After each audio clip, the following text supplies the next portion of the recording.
మరి ఇదంతా కూడా రెన్యూబుల్ ఎనర్జీ కాదా అని అడుగుతా ఉన్నా.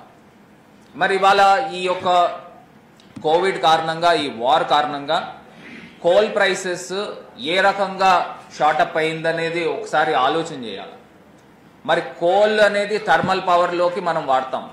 సో దానికి ఆల్టర్నేటివ్గా ఈ రెన్యూబుల్ ఎనర్జీని ప్రమోట్ చేయాల్సిన అవసరము ఖచ్చితంగా భారతదేశంలో ఉంది అని ఘంటాపదంగా చెప్తా ఉన్నాం. అంతేకాకుండా మనకి గ్యాస్ ప్రైసెస్ కూడా చూసుకుంటే, ఒక ఉదాహరణకు చెప్తున్నా, గ్యాస్ ప్రైసెస్ కూడా చూసుకుంటే ఇవాళ సిలిండర్ రేటు ఆకాశాన్ని అంటే పరిస్థితులు కనబడతా ఉన్నాయి. మరి ఒక కమర్షియల్ దానికి సుమారుగా 38 రూపాయలు ఎంతో కేంద్ర ప్రభుత్వం తగ్గించారని చెప్తా ఉన్నారు. మరి రెసిడెన్షియల్కి సంబంధించి కూడా తగ్గించాల్సిన అవసరం ఉంది. సుమారుగా 25% ఈ మధ్యకాలంలో సిలిండర్ ప్రైస్ కూడా పెరిగింది. మరి అంతేకాకుండా పెట్రోల్ డీజిల్ని కూడా మీరు జిఎస్టీలోకి తీసుకురావాల్సిన అవసరం ఉంది అని కూడా మరి తెలియపరుస్తూ, మరి ముఖ్యంగా ఏవైతే రైతులు ఉన్నారో రైతాంగాన్ని మీరు ఆదుకోవాల్సిన అవసరం ఉంది. మనకి అకాల వర్షాలు పడతా ఉన్నాయి. మరి దాంట్లో ఒక ఇన్ఫ్లేషన్ కూడా అదొక కారణము కూడా కనబడతా ఉంది. రైతులందరినీ కూడా ఆల్టర్నేటివ్ క్రాప్స్ని ఎంకరేజ్ చేయాల్సిన అవసరం ఉంది.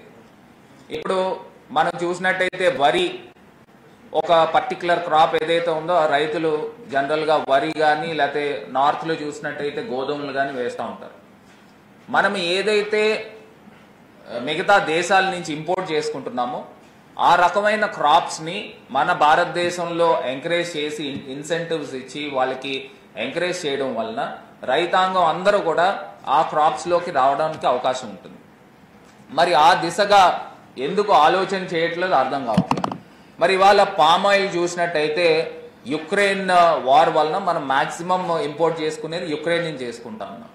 మరి పామ్ ఆయిల్ ప్రైస్ ఏ రకంగా పెరిగి ఉన్నది, దానికి ఆల్టర్నేటివ్ క్రాప్స్ ఎందుకు ఆలోచన చేయట్లేదు కేంద్ర ప్రభుత్వం అని అడుగుతా ఉన్నాం. అంతేకాకుండా ఒక్కసారి ఎంఎస్పి పైన కూడా రివైజ్ చేయాల్సిన అవసరము ఆవశ్యకత మరి కేంద్ర ప్రభుత్వానికి ఉంది అని కూడా మరి తెలియపరుస్తా ఉన్నాం. మరి ఆఖరిగా ఇంకొక అంశము ప్రస్తావన తీసుకుని వస్తా ఉన్నా. మరి హిందూయిజంకి మరి ఛాంపియన్స్ అని చెప్పుకుంటున్న భారతీయ జనతా పార్టీ మరి ఇవాళ నిజంగా నిన్న మా విజయసాయిరెడ్డి గారు కూడా పార్లమెంట్లో ప్రస్తావించారు. ఇప్పుడు తిరుమల తిరుపతి దేవస్థానం పైన కూడా మీరు ట్యాక్స్ కలెక్షన్ చేస్తూ ఉన్నారు.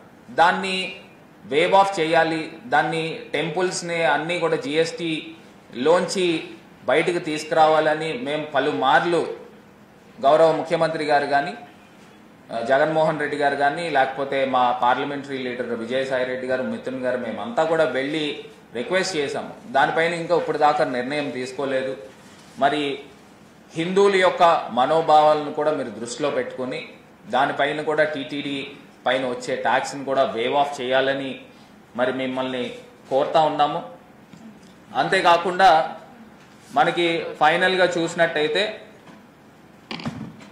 ఫ్రీ ట్రేడ్ అగ్రిమెంట్ దగ్గరకు వచ్చేసరికి ఏవైతే రూపాయి డీవాల్యూ కాకుండా ఏ రకంగా ఎప్రిషియేట్ చేయాలి, మనం గతంలో కూడా చూస్తే బార్టర్ సిస్టమ్ కింద ఉండేది.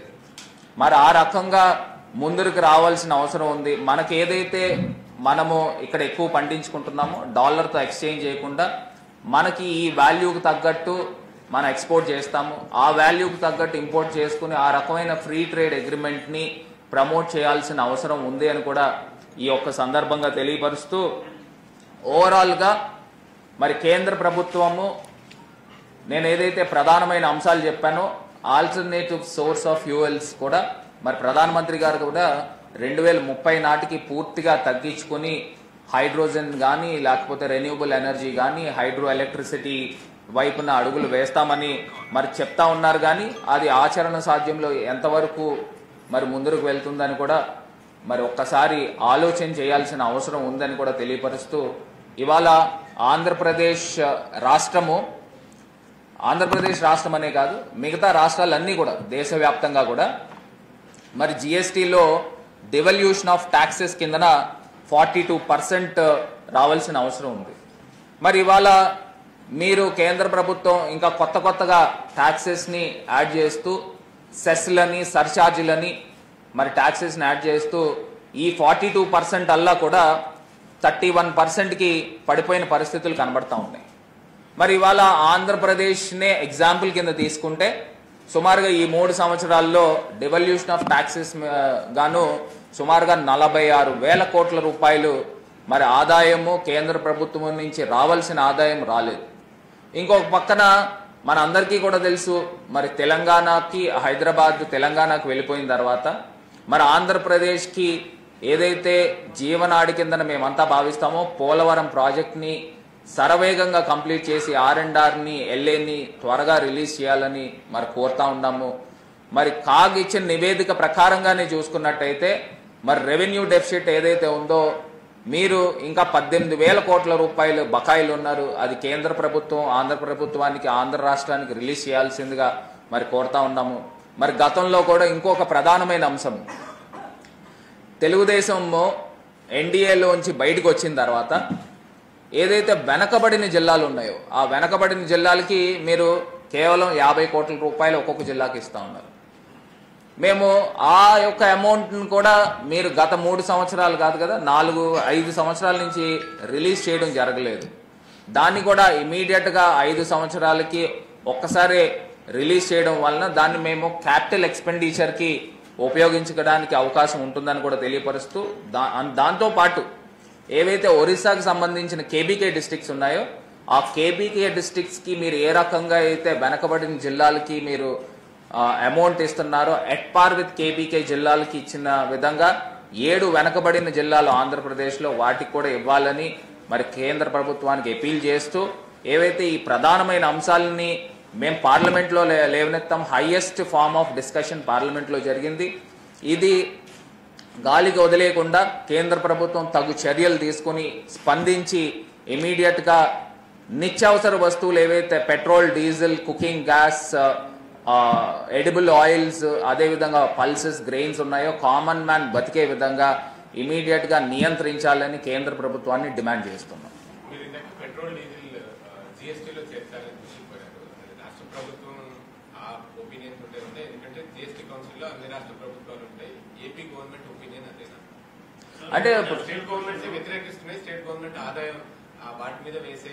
అంటే నేను ఒకటి చెప్తా ఉన్నా ఇవాళ మనం చూసినట్టయితే డివల్యూషన్ ఆఫ్ ట్యాక్సెస్లో 42% స్టేట్ గవర్నమెంట్కి ఇవ్వాలి. కానీ పెట్రోల్ డీజిల్ దగ్గరకు వచ్చేసరికి సెస్ కిందన సర్చార్జ్ కిందన లాస్ట్ 3 years మనం క్యాలిక్యులేషన్స్ తీసుకుంటే సుమారుగా 10 లక్షల కోట్ల పైన కేంద్ర ప్రభుత్వానికి అదనంగా అమౌంట్స్ ఉండిపోయినాయి. ఏదైనా మీరు చేసినప్పటికీ కూడా ట్రాన్స్పరెంట్గా చేయమని అడుగుతా ఉన్నాం. ఇప్పుడు మీరు ఏదైతే జిఎస్టీలో తీసుకొస్తారో ఆటోమేటిక్గా ప్రైస్ తగ్గితే కామన్ మ్యాన్ బతికేదానికి అవకాశం ఉంటుంది. ఇవాళ జిఎస్టీ కౌన్సిల్ కూడా చూస్తే బీజేపీ పాలిత రాష్ట్రాలే మెజారిటీ ఉన్నాయి. సో వాళ్ళు ఏది నిర్ణయం తీసుకుంటే అదే జరుగుతాం. ఇప్పుడు మనకి యూనియన్ ఆఫ్ స్టేట్స్లో చూస్తే మనకి నాకు తెలిసి సుమారుగా భారతదేశంలో 17 స్టేట్స్ దాకా బీజేపీ పాలిత రాష్ట్రాలు ఉన్నాయి. మరి జిఎస్టీ కౌన్సిల్లో మెజారిటీ వాళ్ళే ఉన్నారు కాబట్టి వాళ్ళు వ్యతిరేకిస్తూ ఉన్నారు. నేను ఇవాళ ఇక్కడ కామన్ మ్యాన్ బతకాలనే మనకి ఇన్ఫ్లేషన్ కర్టైల్ చేయాలనే ఆలోచన చేస్తున్నాము. అంతేకాకుండా ఏవైతే ఈ యొక్క లాంగ్ టర్మ్ పొదుపు లోన్స్ ఉన్నాయో వీటిని యొక్క ఇంట్రెస్ట్ రేట్ కూడా పెంచమని అడుగుతా ఉన్నాం. ఇప్పుడు 7.1% నుంచి 8% చేయమని అడుగుతా ఉన్నాం. అప్పుడు ఈ మొత్తాలన్నీ కూడా డిపాజిట్స్ కింద రావడం వల్ల కేంద్ర ప్రభుత్వం దగ్గర కూడా ఒక లిక్విడ్ ఆఫ్ అమౌంట్ కూడా ఉంటుంది కాబట్టి ఇన్ఫ్లేషన్ కర్టైల్ చేయడానికి ఇది ఒక మార్గము. సో దీనిపైన కూడా ఆలోచన చేయాలని చెప్పేసి కూడా మేము డిమాండ్ చేస్తా ఉన్నాం.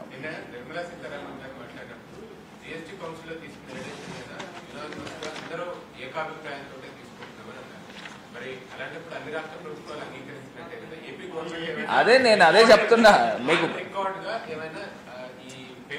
ఏంటి నేను అదే చెప్తున్నా.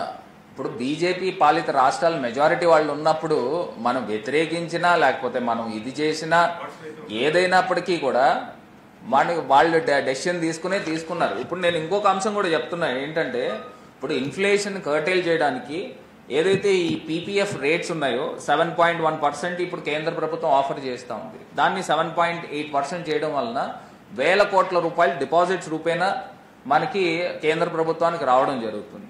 10 years అండ్ అబోవ్ ఉన్న బాండ్స్ని ఈ యొక్క రేట్స్ని కూడా 6% ఉండింది 7.4% చేయాలని డిమాండ్ చేస్తున్నాము. అదే రకంగా సుకన్య సమృద్ధి యోజన దీంట్లో 7.6% ఉంటే దాన్ని 8.3% చేయాలని డిమాండ్ చేస్తున్నాము. అదేవిధంగా సీనియర్ సిటిజన్స్ సేవింగ్ స్కీమ్ ఉంది, దానికి ఇప్పుడు 7.4% ఇస్తున్నారు, దాన్ని 8.1% చేయాలని డిమాండ్ చేస్తున్నాం. ఇవన్నీ చేయడం వలన వేల కోట్ల రూపాయలు డిపాజిట్స్ రూపేణా, లాంగ్ టర్మ్ డిపాజిట్స్ రూపేణా కేంద్ర ప్రభుత్వానికి వేల కోట్ల రూపాయలు వస్తాయి. దీనివలన మార్కెట్లో సర్ప్లస్ ఏదైతే క్యాష్ ఫ్లో ఉందో ఆ క్యాష్ ఫ్లో అంతా గవర్నమెంట్కి రావడం వలన ఇన్ఫ్లేషన్ని అరికట్టేదానికి అవకాశం ఉంటుంది. ఇలాంటి రెవల్యూషనరీ మెజర్స్ తీసుకోవాల్సిన అవసరము ఇమీడియట్ గా చేయాలని కేంద్ర ప్రభుత్వాన్ని కూడా డిమాండ్ చేసాం, పార్లమెంట్ లో కూడా డిమాండ్ చేసాం, ఇప్పుడు ప్రెస్ మీట్ ద్వారా కూడా తెలియపరుస్తాం.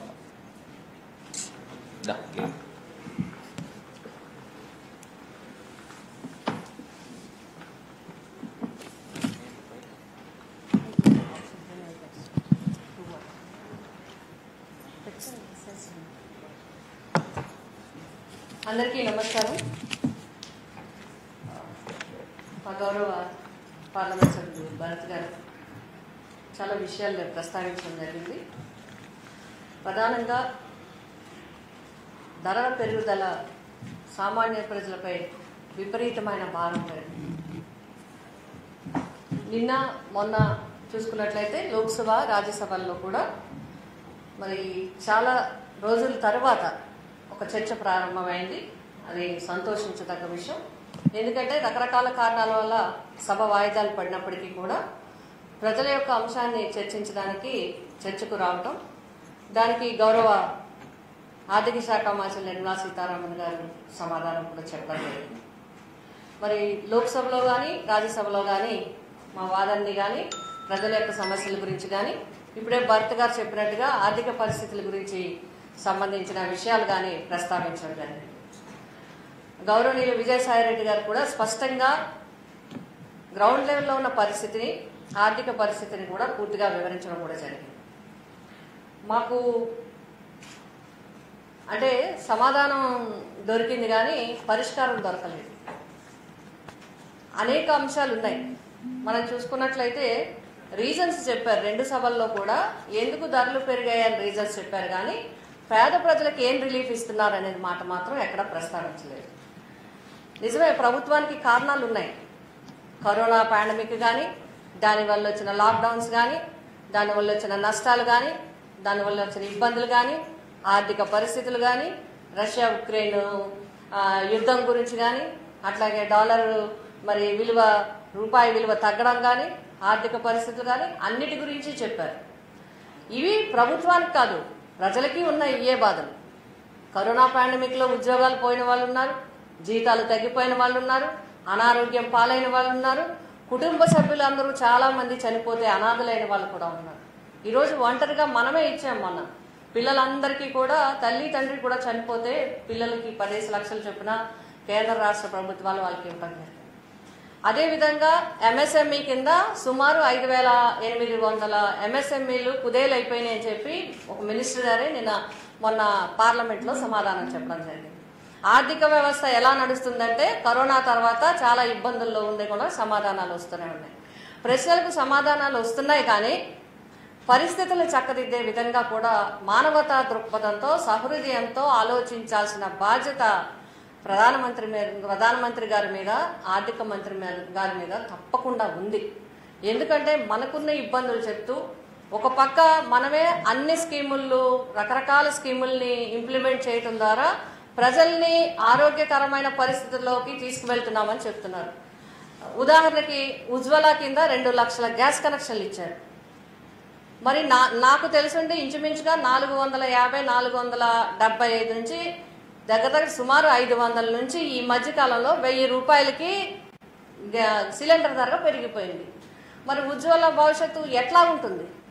1000 రూపాయలు ఒక్కసారి సిలిండర్ పెరిగినా, పెట్రోల్ 70 రూపాయల నుంచి ఇప్పుడు 100, డీజిల్ కానీ పెట్రోల్ 100 దాటేసినాయి. అలాగే పప్పులు, ఉప్పులు ఏవైనా కావచ్చు, కారణాలు ఏవైనా కావచ్చు. ఎప్పుడైతే పెట్రోల్ డీజిల్ ధర పెరుగుతుందో ప్రజలు పడేది 2 రకాల ఇబ్బందులు పడతారు. ఇప్పుడు ఒకటి ధరల పెరుగుదల, 2 దాని వల్ల వచ్చే బ్లాక్ మార్కెటింగ్ వాళ్ళు చేసే విధానాల వల్ల కూడా ప్రజలు ఇబ్బంది పడటం జరుగుతుంది.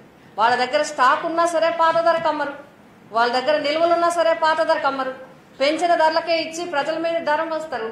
ఒక పక్క బ్లాక్ మార్కెటింగ్ చేసే ఇబ్బందులే ప్రజలు పడాలా, మరి ప్రభుత్వాలు పరిస్థితుల ద్వారా పెంచిన ధరల పెరుగుదల మీద పెరగాలనేది ఆలోచించాల్సిన అవసరం ఉంది. కాబట్టి ఇవన్నీ కూడా ఆర్థిక పరిస్థితులు అన్నీ కూడా చర్చించి అన్నీ కూడా మాట్లాడిన తర్వాత కూడా నిత్యావసర వస్తువుల మీద, ఇది కాకుండా మనకి సామెత ఉంది, మూలిగే నక్క మీద తాటిపండు పడినట్టుగా ఒక పక్క ధరలు పెరిగిపోయి, ఒక పక్క ఉద్యోగాలు పోయి, ఒక పక్క అనారోగ్యం పాలయ్యి, ఒక పక్క ఇబ్బందులు పడుతున్న పేద ప్రజల మీద మళ్ళీ జిఎస్టీ తరఫున ప్యాకెట్ ఫుడ్ అయితే ఇంత, ఇదైతే ఇంత అని చెప్పి. నిజమే, బ్రాండెడ్ ప్యాకెట్ ఫుడ్ మీద ఎవరైనా వేయచ్చు. కానీ ఈరోజు మీరు గ్రామీణ ప్రాంతాల్లో ఉండే సూపర్ మార్కెట్లు, కోఆపరేటివ్ సూపర్ మార్కెట్లు కూడా చిన్న చిన్న షాపుల్లో కూడా ప్రజలు ప్యాక్తోనే కొనుక్కుంటున్నారు. మరి అలా బ్రాండెడ్ కానప్పుడు ప్యాకెడ్ అంటే బ్రాండెడ్ వస్తుంది, దానివల్ల మిస్యూజ్ అవుతుంది. కాబట్టి మేము ప్యాకెడ్ ఫుడ్ అంతా పెట్టామంటాం అనేది కరెక్ట్ కాదని నా అభిప్రాయం. కాబట్టి సామాన్య ప్రజలకి అందుబాటులో ఉంచాల్సిన విషయం మీద మరొకసారి ఆలోచించి పేద ప్రజల మీద కొంత రిలీఫ్ ఇవ్వాల్సిన అవసరం ఉంది. అంతేకాకుండా ఈ మధ్య కాలంలో మనం చూసుకున్నట్లయితే కేంద్ర మరి రాష్ట్ర ప్రభుత్వం గౌరవ ముఖ్యమంత్రి గారు జగన్మోహన్ రెడ్డి గారి యొక్క నాయకత్వంలో అనేక సంక్షేమ పథకాల ద్వారా ఈవెన్ కరోనా సమయంలో కూడా ఎక్కడ ఆగకుండా ఆర్థిక పరమైన సంక్షేమ పథకాలన్నీ కూడా ప్రజలకి ప్రతి నెల క్యాలెండర్ ప్రకారం అందించడం జరిగింది. ఈ మధ్యగా ఆంధ్రప్రదేశ్ ప్రభుత్వం ఒక గడప గడపకి ప్రోగ్రామ్ని అరేంజ్ చేయడం జరిగింది. మరి గడప గడపకి ప్రోగ్రామ్ అయి వెళ్ళినప్పుడు సంక్షేమ పథకాలు బాగున్నాయి, వడ్డీ రాయితీలు బాగున్నాయి, మరి డ్వాక్రా సంఘాలకు సంబంధించిన యాక్టివిటీస్ బాగున్నాయి, మరి ఇళ్ల స్థలాలు ఇచ్చారు, ఇళ్లు కట్టుకోవడానికి లోన్ శాంక్షన్ చేశారు. కానీ ధరలు పెరిగిపోయాయి. ఎంపీలందరూ అడగండి, ప్రధానమంత్రి గారిని చర్చించండి, గట్టిగా అడగండి, లోక్సభలో మాట్లాడండి అని చెప్పి మమ్మల్ని అందరినీ కూడా గడప గడపకి వెళ్తుంటే వ్యక్తి ఆ గృహంలో ఉన్న ప్రతి వ్యక్తి మమ్మల్ని అడుగుతున్నారు. ముఖ్యంగా చాలా మంది ఇప్పటికీ కూడా సంపాదించేది మగవారైనా చక్కపెట్టేది ఆడవాళ్ళు. ఈ చక్కబెట్టే గృహిణికి చాలా భారంగా తోస్తుంది ఇవన్నీ. కాబట్టి రాష్ట్ర ప్రభుత్వాలు ఏ రకంగానైనా సర్దుబాటు చేసి జాగ్రత్తగా చేద్దామన్నా ఈ అన్ని రకాల ముప్పేట దాడిలాగా అన్ని వస్తువులు ఒక్కసారి పెరగడం వల్ల ఇది రాష్ట్ర ప్రభుత్వాలకు కూడా ఇబ్బందికరంగా మారింది. ముఖ్యంగా ఆంధ్రప్రదేశ్ రాష్ట్రంలో ఇప్పుడే భరత్ గారు కూడా చెప్పడం జరిగింది అనేక అంశాల మీద. అలాగే జిఎస్టీ కమిటీలో ఎవరి అభిప్రాయం, ఏ రాష్ట్ర అభిప్రాయం తప్పకుండా ఆ రాష్ట్ర అభిప్రాయం వ్యక్తపరుస్తారు. అవి నోట్లలో ఉంటాయి, నోటు రాస్తారు, దాని మినిట్స్లో కూడా ఉంటాయి. అంతేగాని ఏ రాష్ట్రం ఇంక్లూడింగ్ బీజేపీ రాష్ట్రమైనా ధరలు పెంచడానికి మేము ఓకే అని ఎవరూ చెప్పరు. ఏ ముఖ్యమంత్రి కూడా చెప్పరు, ఏ ఆర్థిక మంత్రి కూడా చెప్పరు. ప్రజలకి ఏ విధంగా అందుబాటులో ఉండాలి, ప్రజల సమస్యలను ఏ విధంగా పరిష్కరించాలనేది మరి అందరూ అంటారు. కాబట్టి మేమందరం కూడా మా ఎంపీలందరం కోరుతున్నాం, ప్రధానమంత్రి గారిని, మరి ఆర్థిక మంత్రి గారిని కోరుతున్నాం. మహిళలందరి తరఫున, అట్టడుగు వర్గాల తరఫున, పేద వర్గాల తరఫున మేము కోరుతున్నాం. తప్పకుండా ధరల విషయంలో ఆలోచించాలి. మన పరిస్థితులు కాకుండా పేదవాడి పరిస్థితిని మీరు పరిగణలోకి తీసుకోండి. ఆర్థిక పరిస్థితులు తీసుకుంటూ తప్పకుండా ఇది ఇబ్బందికరమైనప్పటికీ కూడా పేదవాడి భారాన్ని, నిరుపేదల భారాన్ని మాత్రం తగ్గించాల్సిన బాధ్యత ప్రభుత్వానిదే ఉంది. మానవతా దృక్పథంతో ఆలోచించాలని చెప్పి ఈ ప్రెస్ మీట్ ద్వారా నేను ప్రభుత్వాన్ని కోరుతున్నాను.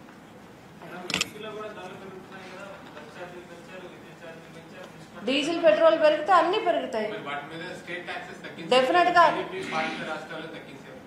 డెఫినెట్ గా తప్పకుండా. ఇంకొక విషయం తప్పకుండా మేమందరం కూడా చెప్తున్నాం, ముఖ్యమంత్రి గారు ప్రజలపై ఏ భారం ఉన్నా కూడా తగ్గించడానికి సిద్ధంగానే ఉంటారు. ఈ విషయం మీద కూడా ఆలోచిస్తారు, తప్పకుండా చేయటం జరుగుతుంది. ఆర్థిక పరంగా అనేక రకాల వెసులుబాట్లు ఇచ్చి అనేక రకాల పేదల్ని ఆదుకుంటా ముఖ్యమంత్రి గారు. ధరలు విపరీతంగా పెరిగిపోయి అందులో రాష్ట్ర ప్రభుత్వ పాత్ర ఉంటే తప్పకుండా వారికి న్యాయం చేయడానికే ప్రయత్నం చేస్తారు. ఇప్పుడు 100 రూపాయలు పెంచి 10 రూపాయలు తగ్గించిన లాజిక్ ఏముంటుంది? చెప్తున్నా, ఇప్పుడు 100 రూపీస్ పెంచారు. ఇప్పుడు నేను చెప్పాను సెస్ ఛార్జెస్ ఉన్నాయి. ఆ సెస్ ఛార్జెస్ లో కేంద్ర ప్రభుత్వానికి 10 లక్షల కోట్లు వచ్చింది ఈ 3 సంవత్సరాల్లో. మరి స్టేట్స్ కూడా బతకాలి కదా. ఇప్పుడు మీరు అందరూ కూడా ఒక్కటి ఆలోచన చేయాల్సింది ఏంటంటే, ఆంధ్రప్రదేశ్ స్టేట్ ని మిగతా స్టేట్స్ పర్స్పెక్టివ్ లో చూడకూడదు. ఆంధ్రప్రదేశ్ కి ఇంకా మీరు ఒక స్మాల్ బేబీ కన్సీవ్ అయింది, దాన్ని ఆ రకంగానే చూడమని మేము కేంద్ర ప్రభుత్వాన్ని ఎప్పుడు కూడా రిక్వెస్ట్ చేస్తాం.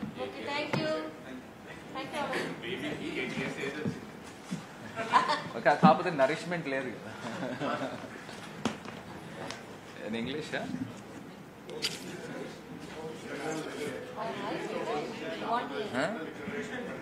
इसमें कर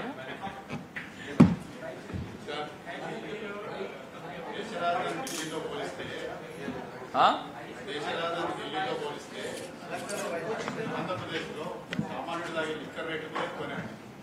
సామాన్యుడు ఎక్కువ ఉందా? ఇక్కడ ఎక్కువ ఉందా? ఇప్పుడు ఢిల్లీ జనాభా ఎంతండి? ఆంధ్ర జనాభా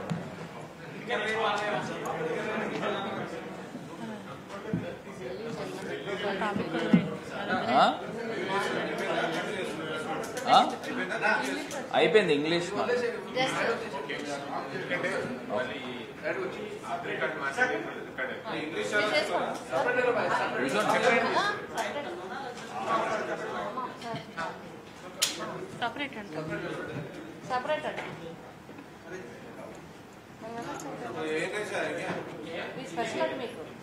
ఉండండి, మీరు కూడా చెప్పండి.